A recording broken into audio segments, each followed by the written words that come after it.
Hello, good morning. कसे आहात सगळे? तर मला कमेंट्स येत होत्या की तुझं स्किन केअर रुटीन शेअर कर. तर आज मी तुमच्यासोबत माझं स्किन केअर रुटीन शेअर करणार आहे. त्याआधी तुम्ही माझे बिफोर आणि आफ्टर काही फोटोज आहेत ते पाहून घ्या. तुम्ही पाहू शकता माझ्या स्किनवर किती सारे डार्क स्पॉट होते आणि हे सगळं मी एका प्रॉपर स्किन केअरने अचीव केलेलं आहे. त्याचबरोबर व्हिडिओमध्ये लिपस्टिक सोडली तर मी कोणत्याही प्रकारचं फिल्टर किंवा मेकअप किंवा कोणतेही फाउंडेशन यूज केलेलं नाही आहे. स्टेप नंबर 1, क्लिन्झिंगमध्ये मी सिटाफिलचं जेंटल स्किन क्लिन्झर यूज करते आणि मी रेग्युलरली यूज करते. नावाप्रमाणे सिटाफिल क्लिन्झर जेंटल आहे, परंतु मला जास्त करून फोमिंग फेस वॉश आवडते. त्यामुळं मी सेकंड स्टेपला नेव्हियाचं क्लिन्झिंग मिल्क यूज करत आहे, जे की फोमसुद्धा तयार करतं. क्लिन्झिंग झाल्यानंतर वेळ येते सिरम ॲप्लाय करायची आणि मी इथं डर्माकोचं 5% नियासिनामाइड सिरम यूज करत आहे, जे की डार्क स्पॉट फेड करतं, त्याचबरोबर ओपन पोअर्ससुद्धा रिड्यूस करतं.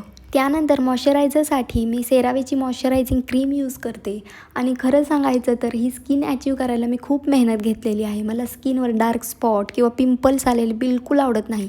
त्यानंतर last but not list most important step म्हणजे SPF. तुम्ही घरात असो किंवा बाहेर असो सनस्क्रीन लावणं तर मस्ट आहे.